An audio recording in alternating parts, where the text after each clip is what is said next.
Hello friend, स्वागत है आप सभी का अपने चैनल आज क्लास में। आज की इस वीडियो में मैट्रिक बोर्ड परीक्षा 2021 के लिए गणित के कुछ ऐसे महत्वपूर्ण ऑब्जेक्टिव प्रश्न हम आपको बताएंगे जो बोर्ड एग्जाम में बार बार पूछे जाते हैं। और इस वीडियो को आप लोग शुरू से लेकर अंत तक देख लीजिएगा तो 3 से 4 प्रश्न आपको हूबहू बोर्ड एग्जाम में मिलेगा, ये हमारा गारंटी है। तो वीडियो को आप लोग शुरू से अंत तक देखिएगा। ये वीडियो ज्यादा बड़ी नहीं होगी तो इसीलिए आप लोग शुरू से अंत तक देखिएगा। ये फॉर्मूला की वीडियो है तो आप लोग इसे एक भी प्रश्न मिस मत कीजिएगा, ये वीडियो आपके लिए काफी महत्वपूर्ण है। तो आइए शुरू करते हैं यहाँ पे पहले नंबर प्रश्न से। और पहला प्रश्न यहाँ पे देखने से पहले अगर आप चैनल को सब्सक्राइब नहीं किए हैं तो चैनल को सब्सक्राइब कर लीजिए और बेल आइकन को ऑल पे दबा लीजिएगा ताकि जब भी हम कोई वीडियो अपलोड करें तो सबसे पहले नोटिफिकेशन आप तक पहुंचे। तो आइए शुरू करते हैं यहाँ पे पहले नंबर प्रश्न से। एक्स अक्ष को क्या कहते हैं, यहाँ पे बताना है कि एक्स अक्ष को क्या कहते हैं। ए ऑप्शन है भुज, बी ऑप्शन है कोटि, सी ऑप्शन है मूल बिंदु, डी ऑप्शन है कोई नहीं। तो जो ये एक्स अक्ष होता है ये हो गया हमारा वाई अक्ष और ये हो गया हमारा एक्स अक्ष। तो इस एक्स अक्ष को क्या कहते हैं यहाँ पे बताना है। तो एक्स अक्ष को क्या बोला जाता है, भुज बोला जाता है। तो यहाँ पे क्या हो जाएगा, ए ऑप्शन क्या हो जाएगा, यहाँ पे बिल्कुल सही हो जाएगा। और वाई अक्ष को क्या बोला जाता है, तो वाई अक्ष को कोटि बोला जाता है। तो ये भी आपको यहाँ पे याद रखना है। तो यहाँ पे पूछ रहा है कि एक्स अक्ष को क्या कहते हैं, तो एक्स अक्ष को यहाँ पे भुज कहते हैं। तो यहाँ पे ए ऑप्शन क्या हो जाएगा, बिल्कुल सही हो जाएगा। ये देखते हैं अगला प्रश्न यहाँ पे। अगला प्रश्न यहाँ पे 2 नंबर, किसी निश्चित घटना का प्रायिकता क्या होता है। यहाँ पे आपको बताना है कि किसी निश्चित घटना का प्रायिकता क्या होता है। ए ऑप्शन है 1, बी ऑप्शन है 0, सी ऑप्शन है 1/2, डी ऑप्शन है 1/3। तो यहाँ पे बताना है कि किसी निश्चित घटना का प्रायिकता क्या होता है। अगर वो घटना निश्चित है यानी वो घटना होने वाली है, निश्चित है कि वो घटना होगी, तो उसकी प्रायिकता कितना होगा आपको यहाँ पे बताना है। तो किसी भी निश्चित घटना का प्रायिकता कितना होता है, यहाँ पे 1 होता है। तो ये आपको क्या करना है, यहाँ पे याद रखना है और समझ के रखना है। यानी यहाँ पे ए ऑप्शन क्या हो जाएगा, बिल्कुल सही हो जाएगा। किसी भी निश्चित घटना का प्रायिकता कितना होता है, 1 होता है। और जितने भी प्रश्न हम आपको करवा रहे हैं वो 2021 बोर्ड एग्जाम के लिए काफी महत्वपूर्ण है। तो आप लोग एक भी प्रश्न को स्किप मत कीजिएगा, शुरू से लेकर अंत तक देखिएगा। शुरू से लेकर अंत तक देखिएगा तो 3 से 4 प्रश्न आपको बोर्ड एग्जाम में हूबहू देखने को मिलेगा। ये देखते हैं अगला प्रश्न यहाँ पे। अगला प्रश्न यहाँ पे देखिए 3 नंबर प्रश्न है, संचयी बरम्बरता वक्र कहलाता है। यहाँ पे आपको बताना है कि संचयी बरम्बरता वक्र क्या कहलाता है। ए ऑप्शन है तोरण, बी ऑप्शन है दंडलेख, सी ऑप्शन है बरम्बरता, डी ऑप्शन है इनमें से कोई नहीं। तो संचयी बरम्बरता वक्र क्या कहलाता है यहाँ पे बताना है। तो संचयी बरम्बरता वक्र क्या कहलाता है, तोरण कहलाता है। तो यहाँ पे सही जवाब हो जाएगा ए ऑप्शन क्या हो जाएगा, यहाँ पे बिल्कुल सही हो जाएगा। ये देखते हैं अगला प्रश्न यहाँ पे। अगला प्रश्न यहाँ पे देखिए 4 नंबर प्रश्न है, किसी घटना का प्रायिकता नहीं होता है। यहाँ पे पता करना है कि किसी भी घटना का प्रायिकता नहीं होता है। ए ऑप्शन है यहाँ पे 1, बी ऑप्शन है यहाँ पे 15%, सी ऑप्शन है यहाँ पे -10, डी ऑप्शन है यहाँ पे 1/2। तो किसी भी घटना का प्रायिकता कितने से कितने के बीच में होता है, तो यहाँ पे देखिए 0 से लेके 1 के बीच में ही होता है किसी भी घटना का प्रायिकता। और यहाँ पे प्रतिशत में भी हो जाएगा, 15%, 20%, 30% ये हो जाएगा। लेकिन बट्टा में भी होता है, लेकिन यहाँ पे देखिए माइनस में भी किसी का प्रायिकता नहीं होता है। तो यहाँ पे पूछ रहा है किसी घटना का प्रायिकता नहीं होता है, तो माइनस में किसी भी घटना का प्रायिकता नहीं होता है। तो ये आपको यहाँ पे याद रखना है। तो यहाँ पे सी ऑप्शन क्या हो जाएगा, यहाँ पे बिल्कुल सही हो जाएगा। किसी भी घटना का प्रायिकता किसमें नहीं होता है, 0 भी होगा, 1 भी होगा, यहाँ पे 0.5 भी होगा, 15% भी होगा, 20% भी होगा, 1/2 भी होगा, लेकिन माइनस में कभी नहीं किसी भी संख्या का प्रायिकता होता है। तो ये आपको याद रखना है। तो यहाँ पे सी ऑप्शन क्या हो जाएगा, बिल्कुल सही हो जाएगा। ये देखते हैं अगला प्रश्न यहाँ पे। अगला प्रश्न है यहाँ पे 5 नंबर, वृत्त के क्षेत्रफल का सूत्र क्या होता है। यहाँ पे बताना है कि वृत्त के क्षेत्रफल का सूत्र क्या होता है। ए ऑप्शन है πr², बी ऑप्शन है πr³, सी ऑप्शन है 3πr, डी ऑप्शन है यहाँ पे πr। तो जो ये वृत्त होता है इसका यहाँ पे क्षेत्रफल का सूत्र पूछा गया है कि वृत्त के क्षेत्रफल का सूत्र क्या होता है। तो वृत्त के क्षेत्रफल का सूत्र क्या होता है, πr² होता है। यानी यहाँ पे ए ऑप्शन क्या हो जाएगा, यहाँ पे बिल्कुल सही हो जाएगा। इसमें आर क्या होता है, तो आर क्या होता है, त्रिज्या होता है। और पाई का मान कितना होता है, तो पाई का मान यहाँ पे कितना होता है, 22/7 होता है। अगर यहीं पे पूछ दे कि वृत्त का परिधि का फॉर्मूला क्या होता है, तो वृत्त का परिधि क्या होता है, 2πr होता है। तो ये भी आपको साथ में याद रखना है। ये देखते हैं अगला प्रश्न यहाँ पे। अगला प्रश्न यहाँ पे देखिए 6 नंबर प्रश्न है, बी ए स्क्वायर माइनस 4ac को क्या कहा जाता है। यहाँ पे आपको बताना है कि जो बी ए स्क्वायर माइनस 4ac होता है उसको क्या कहते हैं। ए ऑप्शन है शून्य, बी ऑप्शन है विविधकर, सी ऑप्शन है गुणांक, डी ऑप्शन है अशून्य। तो बी ए स्क्वायर माइनस 4ac को क्या कहा जाता है, काफी ही महत्वपूर्ण प्रश्न है कि बी ए स्क्वायर माइनस 4ac को क्या कहा जाता है। तो बी ए स्क्वायर माइनस 4ac को क्या बोला जाता है, विविधकर बोला जाता है या विवेचक बोला जाता है। तो ये दोनों एक ही बात है, विवेचक या विविधकर। तो ये बी ए स्क्वायर माइनस 4ac को क्या बोला जाता है, विवेचक या विविधकर। तो यहाँ पे बी ऑप्शन क्या हो जाएगा, यहाँ पे बिल्कुल सही हो जाएगा। काफी महत्वपूर्ण प्रश्न है, तो आप लोग एक भी प्रश्न को स्किप मत कीजिएगा, शुरू से लेकर अंत तक आप लोग जरूर देखिएगा। 7 नंबर प्रश्न है यहाँ पे कि पाई बट्टा 2 क्या है। जो पाई बट्टा 2 है यहाँ पे बताना है कि पाई बट्टा 2 क्या है। ए ऑप्शन है यहाँ पे परिमेय संख्या, बी ऑप्शन है अपरिमेय संख्या, सी ऑप्शन है यहाँ पे परिमेय अपरिमेय दोनों, डी ऑप्शन है इनमें से कोई नहीं। तो यहाँ पे आपको बताना है कि जो पाई बट्टा 2 संख्या है वो क्या है। तो पाई बट्टा 2 क्या है, यहाँ पे अपरिमेय संख्या है। तो पाई और रूट दोनों क्या होता है, अपरिमेय होता है। तो ये आपको हमेशा याद रखना है कि पाई और रूट क्या होता है, दोनों अपरिमेय होता है। तो पाई बट्टा 2 यहाँ पे क्या हो जाएगा, एक अपरिमेय संख्या हो जाएगा। और ये भी प्रश्न पूछता है कि पाई का मान कितना होता है। तो पाई का मान डिग्री में कितना होता है, तो 180 डिग्री होता है। तो ये भी आपको याद रखना है। आइए देखते हैं अगला प्रश्न यहाँ पे।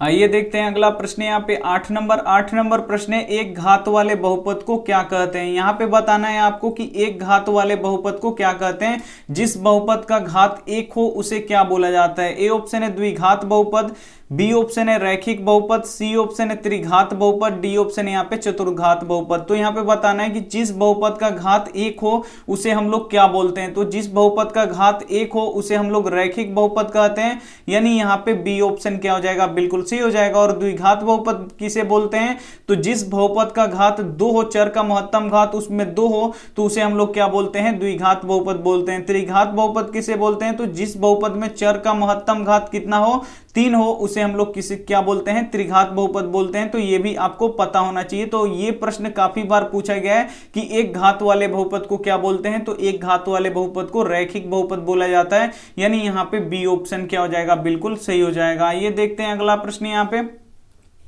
अगला प्रश्न यहाँ पे देखिए 9 नंबर प्रश्न है, द्विघात बहुपद का व्यापक रूप क्या होता है। यहाँ पे आपको बताना है कि द्विघात बहुपद का व्यापक रूप क्या होता है। A x square plus b x plus c, B option है यहाँ पे a x plus b, C option है यहाँ पे a x square plus b x square plus c, D option है यहाँ पे a x cube plus b x plus d. तो यहाँ पे देखिए द्विघात बहुपद का व्यापक रूप का फॉर्मूला क्या होता है। तो यहाँ पे होता है a x square plus b x plus c. ये क्या होता है, द्विघात बहुपद का व्यापक रूप, यानी द्विघात बहुपद इसी तरह दिखाई देता है। यानी ये क्या हो गया, द्विघात बहुपद का व्यापक हो गया, रूप हो गया a x square plus b x plus c. तो यहाँ पे ए ऑप्शन क्या हो जाएगा, बिल्कुल सही हो जाएगा। ये देखते हैं अगला प्रश्न यहाँ पे। अगला प्रश्न यहाँ पे 10 नंबर, वह समीकरण जिसका कोई हल ना हो उसे क्या कहते हैं। यहाँ पे बताना है कि वह समीकरण जिसका कोई भी हल ना हो, यानी एक भी हल ना हो, उसे क्या बोलते हैं। ए ऑप्शन है संगत, बी ऑप्शन है असंगत, सी ऑप्शन है इनमें से कोई नहीं, डी ऑप्शन है दोनों। तो वह समीकरण जिसका कोई भी हल ना हो उसे हम लोग क्या बोलते हैं, तो उसे असंगत बोला जाता है। यानी यहाँ पे क्या हो जाएगा, बी ऑप्शन क्या हो जाएगा, यहाँ पे बिल्कुल सही हो जाएगा। और वह समीकरण जिसका हल हो उसे हम लोग क्या बोलते हैं, संगत। और जिसका कोई भी हल नहीं होता है उसे हम लोग क्या बोलते हैं, असंगत। तो यहाँ पे कोई हल नहीं हो रहा है, पूछ रहा है, तो यहाँ पे क्या हो जाएगा, असंगत हो जाएगा। यानी यहाँ पे बी ऑप्शन बिल्कुल सही हो जाएगा। ये देखते हैं अगला प्रश्न यहाँ पे। अगला प्रश्न यहाँ पे देखिए 11 नंबर प्रश्न है, त्रिभुज के तीनों कोणों का योग कितना होता है। ए ऑप्शन है 180 डिग्री, बी ऑप्शन है 90 डिग्री, सी ऑप्शन है 150 डिग्री, डी ऑप्शन है यहाँ पे 100 डिग्री। तो यहाँ पे आपको बताना है कि त्रिभुज के तीनों कोणों का योग क्या होता है। ये एक त्रिभुज है और यहाँ पे ए बी और यहाँ पे सी, तो ये तीनों कोणों का योग कितना होता है आपको बताना है। तो त्रिभुज के तीनों कोणों का योग कितना डिग्री का होता है, 180 डिग्री का होता है। यानी यहाँ पे ए ऑप्शन क्या हो जाएगा, यहाँ पे बिल्कुल सही हो जाएगा। ये देखते हैं अगला प्रश्न यहाँ पे।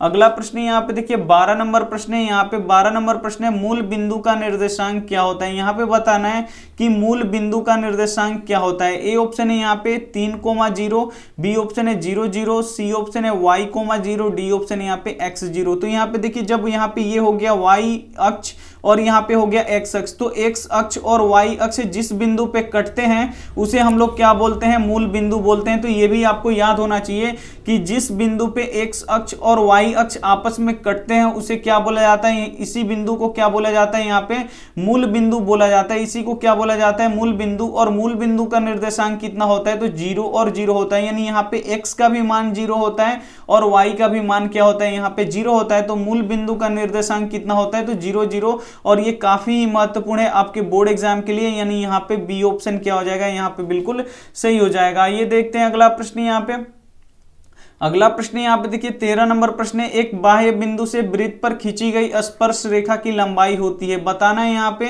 कि एक बाह्य बिंदु से एक वृत्त पे, यहाँ पे देख लीजिए ये एक वृत्त है और ये क्या है, एक बाह्य बिंदु है। तो बाह्य बिंदु से अगर वृत्त पे अगर स्पर्श रेखा खींची जाए, एक बिंदु से यहाँ पे, एक बिंदु से अगर एक बिंदु यहाँ पे वृत्त के बाहर हो, बाह्य बिंदु हो, अगर उस पे स्पर्श रेखा खींचा जाना है तो कितना ही स्पर्श रेखा खींचा जाएगा, तो 2 ही स्पर्श रेखा खींचा जाएगा। और यहाँ देखिए बोल रहा है कि एक बाह्य बिंदु से वृत्त पर खींची गई स्पर्श रेखा की लंबाई होती है। तो एक ये बाह्य बिंदु है, इस पर वृत्त, इससे वृत्त पर यहाँ पे स्पर्श रेखा खींचा गया है, तो इस स्पर्श रेखा की लंबाई क्या होगा, यहाँ पे बिल्कुल बराबर होगा, यानी यहाँ पे ए ऑप्शन क्या हो जाएगा, बिल्कुल सी हो जाएगा। यहाँ पे लिख लीजिए ए और ये हो गया बी और यहाँ पे हो गया ओ। अगर एओ का लंबाई अगर 5 सेंटीमीटर है तो यहाँ पे बीओ का भी लंबाई कितना होगा, यहाँ पे 5 ही सेंटीमीटर होगा, क्योंकि वृत्त के एक बाह्य बिंदु से खींची गई वृत्त पर स्पर्श रेखा की लंबाई हमेशा क्या होती है, बराबर होती है, यानी यहाँ पे ए ऑप्शन क्या हो जाएगा, यहाँ पे बिल्कुल सही हो जाएगा। ये देखते हैं अगला प्रश्न। यहाँ पे अगला प्रश्न यहाँ पे देखिए 14 नंबर प्रश्न है, वृत्त की सबसे बड़ी जीवा कहलाती है। ए ऑप्शन है यहाँ पे चाप, बी ऑप्शन है चाप कर्ण, सी ऑप्शन है यहाँ पे व्यास, डी ऑप्शन है यहाँ पे त्रिज्या। तो वृत्त की सबसे बड़ी जीवा क्या कहलाती है, तो यहाँ पे देखिए जो वृत्त की सबसे बड़ी जीवा होती है उसे हम लोग क्या बोलते हैं, तो व्यास बोला जाता है, यानी यहाँ पे क्या हो जाएगा, सी ऑप्शन क्या हो जाएगा, यहाँ पे बिल्कुल सी हो जाएगा। जो वृत्त की सबसे बड़ी जीवा होती है उसे ही हम लोग क्या बोलते हैं, व्यास बोलते हैं। और व्यास का आधा क्या होता है, त्रिज्या होता है, जिसे हम लोग आर से सूचित करते हैं। तो ये भी आपको पता होना चाहिए। तो वृत्त की सबसे बड़ी जीवा क्या कहलाती है, तो व्यास कहलाती है, यानी यहाँ पे सी ऑप्शन क्या हो जाएगा, बिल्कुल सही हो जाएगा। ये देखते हैं अगला प्रश्न। यहाँ पे 15 नंबर प्रश्न है, वृत्त के केंद्र पर कितने डिग्री का कोण बनता है। जो एक ये वृत्त होता है इसके केंद्र पर कितने डिग्री का कोण बनता है। ए ऑप्शन है 180 डिग्री, बी ऑप्शन है 90 डिग्री, सी ऑप्शन है 150 डिग्री, डी ऑप्शन है यहाँ पे 360 डिग्री। तो यहाँ पे बताना है आपको कि वृत्त के केंद्र पर कितने डिग्री का कोण बनता है। और ये प्रश्न काफी महत्वपूर्ण है और ये प्रश्न काफी बार बोर्ड परीक्षाओं में पूछा गया है कि वृत्त के केंद्र पर कितने डिग्री का कोण बनता है। तो वृत्त के केंद्र है जो ये, इस केंद्र पर कितने डिग्री का कोण बनता है, तो 360 डिग्री का कोण बनता है, यानी यहाँ पे क्या हो जाएगा, डी ऑप्शन क्या हो जाएगा, यहाँ पे बिल्कुल सही हो जाएगा। ये देखते हैं अगला प्रश्न। यहाँ पे अगला प्रश्न यहाँ पे देखिए 16 नंबर प्रश्न है, 2 भिन्न भिन्न त्रिज्याओं वाले वृत्त होता है। ए ऑप्शन है यहाँ पे समरूप, बी ऑप्शन है सर्वांग सम, सी ऑप्शन है समानुपाती, डी ऑप्शन है कोई नहीं। तो यहाँ पे बताना है कि 2 भिन्न भिन्न त्रिज्याओं वाले, यानी एक ये हो गया और एक ये हो गया वृत्त। तो यहाँ पे देखिए दोनों का त्रिज्या, यहाँ पे इसका छोटा त्रिज्या है और इसका क्या है, बड़ा त्रिज्या, यानी 2 भिन्न भिन्न वाले यहाँ पे जो है वृत्त है, त्रिज्याओं वाले वृत्त है। तो ये वृत्त हमेशा कैसे होते हैं, तो ये वृत्त का कितना भी त्रिज्या हो, कितना भी बड़ा छोटा वृत्त का त्रिज्या हो, वृत्त देखने में एक ही जैसे लगेंगे। तो ये क्या हो जाएगा, यहाँ पे समरूप हो जाएगा, यानी यहाँ पे ए ऑप्शन क्या हो जाएगा, यहाँ पे बिल्कुल सही हो जाएगा। 2 भिन्न भिन्न त्रिज्याओं वाले वृत्त हमेशा कैसे होते हैं, तो समरूप होते हैं, यानी यहाँ पे ए ऑप्शन क्या हो जाएगा, यहाँ पे बिल्कुल सही हो जाएगा। ये देखते हैं अगला प्रश्न। यहाँ पे अगला प्रश्न यहाँ पे 17 नंबर, एपी के क्रमागत पदों के अंतर को क्या कहते हैं। यहाँ पे बताना है कि जो एपी होता है उसके क्रमागत पदों के अंतर को क्या बोलते हैं। ए ऑप्शन है यहाँ पे अनुपात, बी ऑप्शन है सार्वअंतर, सी ऑप्शन है यहाँ पे समानुपात, डी ऑप्शन है यहाँ पे गुणांक। तो यहाँ पे देख लीजिए एक एपी है, एपी कौन सा है यहाँ पे लिख दे रहे हैं, यहाँ पे 2, 4, 6, 8, ये क्या है, एक एपी है। तो एपी के जो 2 पदों का अंतर, यानी 4 और 2 का अंतर, फिर 6 और 4 का अंतर, फिर यहाँ पे 8 और 6 का अंतर। तो यहाँ पे 4 और 2 का अंतर 2 ही होगा और 6 और 4 का अंतर 2 ही होगा, 8 और 6 का अंतर कितना होगा, 2 ही होगा। तो 2 पदों के अंतर जो यहाँ पे निकला है, 2 पदों का अंतर कितना निकल रहा है, बार बार 2 निकल रहा है। तो ये 2 पदों का जो अंतर होता है उसे हम लोग क्या बोलते हैं, तो उसे हम लोग क्या बोलते हैं, सार्व अंतर बोलते हैं। तो ये भी काफी महत्वपूर्ण प्रश्न है, यानी यहाँ पे बी ऑप्शन क्या हो जाएगा, यहाँ पे बिल्कुल सही हो जाएगा। ये देखते हैं अगला प्रश्न। यहाँ पे अगला प्रश्न यहाँ पे 18 नंबर प्रश्न देखिए, क्रिकेट के गेंद का स्वरूप कैसा होता है। जो क्रिकेट का गेंद होता है उसका स्वरूप बताना है कि वो किस तरह का होता है। ए ऑप्शन है एक गोले की तरह होता है, बी ऑप्शन है कीप की तरह होता है, सी ऑप्शन है छिन्नक की तरह होता है, डी ऑप्शन है वृत्त की तरह होता है। तो जो ये क्रिकेट का गेंद होता है उसका स्वरूप कैसा होता है, तो वो गोले की तरह होता है, वृत्त की तरह नहीं होता है। तो आप लोग वृत्त पे टिक नहीं लगाइएगा, वृत्त में हाइट नहीं होता है।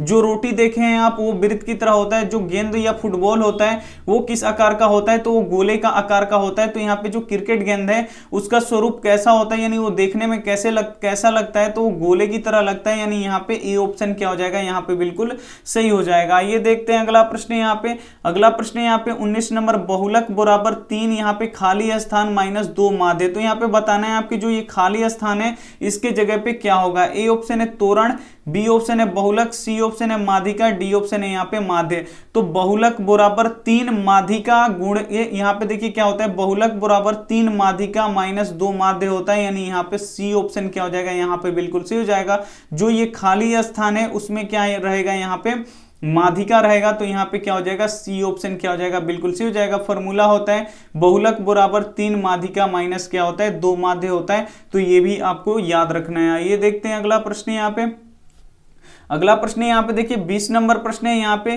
कि त्रिघात बहुपद का व्यापक रूप इनमें से कौन सा होता है। यहाँ पे बताना है कि जो त्रिघात बहुपद होता है उसका व्यापक रूप कौन सा होता है। ए ऑप्शन यहाँ पे a x square plus b x plus c, C option यहाँ पे a x plus b x, C option यहाँ पे a x square plus b x square यहाँ पे plus c x, D option है यहाँ पे a x cube plus b x square plus c x plus d. तो यहाँ पे बताना है कि जो त्रिघात बहुपद होता है, त्रिघात बहुपद किसे बोलते हैं, जिस बहुपद का चर का घात 3 हो, महत्तम घात 3 हो, उसे त्रिघात बहुपद बोला जाता है। और त्रिघात बहुपद का व्यापक रूप क्या होता है, तो a x cube plus b x square plus c x plus d, ये क्या होता है, त्रिघात बहुपद का व्यापक रूप होता है। यानी यहाँ पे डी ऑप्शन क्या हो जाएगा, बिल्कुल सही हो जाएगा। ये थे हमारे काफी महत्वपूर्ण प्रश्न। तो अगर आपको अच्छे लगे हैं, तो समझ में भी आए हैं, तो आप लोग क्या कर लीजिए, वीडियो को लाइक कर दीजिएगा, अपने चैनल को सब्सक्राइब भी कर लीजिएगा। और ये प्रश्न काफी महत्वपूर्ण था, अगर आप बीच में जुड़े हैं तो आप लोग फिर से इस वीडियो को देख लीजिएगा। इसमें काफी महत्वपूर्ण प्रश्न करवाया गया है। परीक्षा में 3 से 4 प्रश्न इसी वीडियो से आपको देखने को मिल जाएंगे, ये हमारा गारंटी है। तो ये रहा आपका होमवर्क प्रश्न। होमवर्क प्रश्न है यहाँ पे कि अनिश्चित घटना का प्रायिकता कितना होता है। यहाँ पे बताना है कि अनिश्चित घटना का प्रायिकता क्या होता है। ए ऑप्शन है 0, बी ऑप्शन है 1, सी ऑप्शन है 2, डी ऑप्शन है यहाँ पे 5। तो आपको कॉमेंट करके बताना है, ए बी सी ऐसे नहीं भेजना है, पूरा लिख के भेजना है कि अनिश्चित घटना का प्रायिकता कितना होता है। वीडियो अच्छी लगी हो तो वीडियो को आप लोग जरूर लाइक कर दीजिए, अपने दोस्तों के पास इस वीडियो को जरूर शेयर कीजिएगा। चैनल को सब्सक्राइब नहीं किए तो चैनल को सब्सक्राइब भी कर लीजिएगा। Thank you for watching. मिलते हैं अगले वीडियो में, तब तक अपना ध्यान रखिए, मन लगा के पढ़ाई कीजिए। Take care and bye.